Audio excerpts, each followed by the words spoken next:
प्रियजन और राधे राधे, जय श्री कृष्ण। मैं हूं चाणक्य राज भारद्वाज और आप देख रहे हैं राशि ज्योतिष दर्पण मन का सुख जीवन का। प्रियजन, आज हम बात करेंगे सूर्य के राशि परिवर्तन के विषय में, जो कि 13 फरवरी दोपहर 3:31 पर हुआ है। सूर्यदेव ने मकर राशि से निकलकर प्रवेश किया है शनि की मूल त्रिकोण राशि और कुंभ में, और अब 14 मार्च तक सूर्यदेव यहीं पर गोचर करेंगे। ये गोचर इसलिए भी अति महत्वपूर्ण हो जाता है कि इस गोचर उपरांत शनि और सूर्य की युति हो गई है, और एक महत्वपूर्ण घटनाक्रम अभी हुआ है। सूर्य के राशि परिवर्तन से पहले 11 फरवरी को शनिदेव अस्त अवस्था में आ गए हैं। शनिदेव के अस्त अवस्था में रहते हुए सूर्य और शनि की युति होते हुए और सूर्य का जो राशि परिवर्तन हुआ है उसका सभी 12 राशियों पर क्या प्रभाव रहेगा, इसी विषय में मैं चर्चा कर रहा हूं विस्तार से।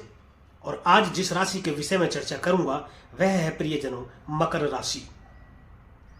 तो कहीं मत जाइएगा, मेरे साथ बने रहिएगा अंत तक आप वीडियो में, क्योंकि मैं बताऊंगा मकर राशि के जातकों पर क्या प्रभाव रहेगा सूर्य के गोचर का। और अंत में वीडियो के मैं यह भी बताऊंगा कि इनकी नकारात्मकता से किस तरीके से बच सकते हैं आप कुछ महत्वपूर्ण उपाय करके, और सकारात्मकता को थोड़ा बढ़ा भी सकते हैं इनके उपाय करके। तो चलिए परिजनों शुरू करते हैं। आपकी राशि से जो सूर्य का गोचर हो रहा है वह हो रहा है द्वितीय भाव में, यानी कि धन भाव में। देखिए, धन भाव में शनिदेव बैठे हैं, अस्त हो चुके हैं। दूसरा भाव कुटुंब का भाव है, वाणी का भाव भी है। वाणी बहुत अधिक महत्वपूर्ण इसलिए भी होती है क्योंकि वाणी से ही अपने पराये हो जाते हैं और पराये अपने हो जाते हैं। वाणी से ही व्यापार अच्छा हो जाता है और वाणी से ही व्यापार खराब भी हो जाता है। द्वितीय भाव में सूर्यदेव गोचर करते हुए आपकी वाणी में थोड़ा सा ज्यादा एनर्जी के चलते तीखापन पैदा करेंगे, जिससे कि आपके कुटुंब में थोड़ी सी अनबन या रिश्तों में थोड़ी सी कड़वाहट आ सकती है। तो उस पर आपको विशेष ध्यान देना है। धन में आपके बढ़ोतरी करेंगे, धन प्राप्ति के योग बनाते हैं। कुटुंब में भी बढ़ोतरी के योग बनाते हैं, चाहे तो किसी के विवाह के कारण जो है कुटुंब में किसी सदस्य का आगमन हो जिसकी वजह से कुटुंब में बढ़ोतरी हो जाए, या फिर संतान की प्राप्ति यदि आपके कुटुंब में किसी को हो उसके कारण कुटुंब में बढ़ोतरी हो जाए। परंतु कुटुंब में बढ़ोतरी के योग तो बनते हैं। शीघ्र विवाह के भी योग बनते हैं, प्रेम विवाह के भी योग बनते हैं। सरकार से लाभान्वित हो सकते हैं आप किसी निवेश के द्वारा। निवेश में आपको अधिक लाभ की प्राप्ति के योग बन रहे हैं।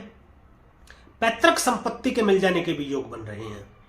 यदि कोई पैतृक संपत्ति ऐसी है जिसमें कोई सरकारी विवाद चल रहा था अब तक, जिसका निपटारा नहीं हो पाया था, तो अधिक संभावनाएं हो जाती है कि वह निपटारा हो जाएगा और पैतृक संपत्ति आपको मिल जाए, चाहे तो वह पैतृक धन हो या पैतृक संपत्ति हो। अब देखिए, सूर्यदेव आपके अष्टम भाव के स्वामी बने हैं। अष्टम भाव गुप्त विद्याओं के लिए जाना जाता है। गुप्त रहस्य, गूढ़ रहस्य, तंत्र मंत्र, ऑकल्ट साइंस। अष्टम भाव अचानक से घटित हो जाने वाली घटनाओं के लिए भी जाना जाता है, परंतु अचानक से बहुत बड़े धन प्राप्ति के लिए भी अष्टम भाव को देखा जाता है। अष्टम भाव से आयु का विचार करते हैं, मृत्यु का भाव है अष्टम भाव। यूं तो अष्टम भाव को अच्छा नहीं माना जाता, परंतु यहां के जो स्वामी बने हैं सूर्य आत्मा के कारक है। सूर्य क्या है? सूर्य प्रकाश है और अष्टम भाव में अंधेरा है। तो सूर्य का जब प्रकाश फैलता है, यानी सूर्य जब प्रकाशमान करते हैं किसी जगह को, तो वहां पर स्पष्टता आ जाती है, चीजें आपको स्पष्ट दिखाई देने लगती हैं। उदाहरण के तौर पर मैं आपको समझा देता हूं कि मान लीजिए किसी कमरे में अंधेरा है और आप उस कमरे में घुसे तो आपको कुछ दिखाई नहीं देगा, परंतु वहां पर रोशनी कर दी जाए तो आपको सारी चीजें स्पष्ट दिखाई देने लगेंगी। किसी निवेश में आपको नुकसान हो सकता है। यदि आप करने का सोच रहे हैं तो आपको अधिक सोचना चाहिए। यात्राओं में कष्ट की स्थिति हो सकती है, चोट चपेट, एक्सीडेंट, दुर्घटना आदि हो सकता है। धार्मिक यात्राएं आपकी हो सकती हैं। ज्योतिष की तरफ आपका रुझान बढ़ सकता है। हो सकता है कोई गुरु की तलाश में आप हो या कोई गुरु ऐसा आपको मिल जाए जो ऐसे ज्ञान की आपको प्राप्ति कराए, जो ज्योतिष से संबंधित हो, गूढ़ रहस्यों से संबंधित हो, या फिर तंत्र मंत्र से संबंधित हो। ऐसी विद्याओं की तरफ आपका रुझान रहेगा और आपकी रुचि भी बढ़ेगी। धार्मिक पुस्तकें पढ़ने में रुचि आपकी बढ़ेगी। ससुराल पक्ष से धन को लेकर के कुछ मनमुटाव हो सकता है। विशेष तौर पर आपके जो ससुर हैं उनसे पैसे के लेन देन को लेकर कुछ विवादित स्थिति हो सकती है, तो उससे आपको सावधान रहने की जरूरत है। देखिए, ज्योतिष संभावनाएं हैं और फिर सावधानियां। संभावनाएं और सावधानियां यदि दोनों हम बताते हैं आपको, तो आप संभावनाएं समझें और सावधानी रखें, तो ग्रहों की नकारात्मकता से बचा जा सकता है और सकारात्मकता को थोड़ा सा बढ़ाया जा सकता है या स्थिर किया जा सकता है। तो मकर राशि वालों के लिए यह था सूर्य के गोचर का प्रभाव आगामी 14 मार्च 2024 तक कैसा रहेगा, यह हमने बताया। अब कुछ उपाय की बात कर लेते हैं। आपकी राशि के स्वामी शनिदेव हैं। शनिदेव अस्त भी हो गए हैं। देखिए, एक तो मैं भ्रांति दूर कर दूं कि शनि के अस्त हो जाने का मतलब होता है छुप जाना। शनि अस्त हो गए, छुप गए, तो जो प्रभाव जैसे दे रहे थे वह स्थिर रहेंगे, ना ज्यादा नेगेटिव दे पाएंगे ना ज्यादा पॉजिटिव दे जाएंगे। अपितु सूर्यदेव शानदार फल प्रदान आपको करने वाले हैं। तो आपकी राशि के स्वामी शनिदेव हैं। प्रत्येक शनिवार शनिदेव के मंदिर जाइए, पूजा अर्चना कीजिए और अपने कर्मों को ठीक रखिए। आचरण अपना ठीक रखिए। आचरण अपना ठीक रखें, कर्म अपना ठीक रखेंगे तो सभी ग्रह आपको अच्छा फल प्रदान करेंगे। सूर्योदय के 1 घंटे के भीतर सूर्य को आप जल अर्पित करें तांबे के लोटे में, तो सूर्य ग्रह के अच्छे फल आपको प्राप्त होते रहेंगे।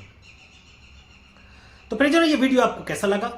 ये वीडियो यदि आपको अच्छा लगा हो, वीडियो में दी गई जानकारी आपको पसंद आई हो, तो कृपया वीडियो को लाइक करें, शेयर करें और कमेंट करके हमें जरूर बताएं कि हमारे द्वारा जो फलित गोचर है वो आपके ऊपर कितना प्रभावी है। और एक महत्वपूर्ण बात कि अंतिम निर्णय आपके जन्मस्थ ग्रहों की स्थिति देख करके ही होगा। हमारे द्वारा फलित गोचर सामान्य गोचर है। इन उपायों को या इन गोचर को अपने ऊपर अप्लाई करने से पहले एक बार अपनी जन्म कुंडली किसी अच्छे और सच्चे ज्योतिषी से विश्लेषण अवश्य करा ले। यदि आप हमसे अपनी जन्म कुंडली का विश्लेषण कराना चाहते हैं तो डिस्क्रिप्शन में ईमेल आईडी और मोबाइल नंबर मौजूद है, आप हमसे संपर्क कर सकते हैं। हमारी टीम आपको सही दिशा निर्देश देगी। और हमारे YouTube चैनल को सब्सक्राइब करें तथा बेल आइकन बटन दबाना बिल्कुल भी ना भूलें, ताकि इसी प्रकार की और भी महत्वपूर्ण जानकारियां आप तक समय पर पहुंचती रहें। आज के लिए, अभी के लिए बस इतना ही। मुझे दीजिए आज्ञा। अगली वीडियो में एक बार फिर से मिलेंगे। हम सूर्य के गोचर के प्रभाव के विषय में चर्चा करेंगे। तब तक के लिए प्रियजनों, राधे राधे, जय श्री कृष्ण। और आप देखते रहिए राशि ज्योतिष, दर्पण मन का, सुख जीवन का।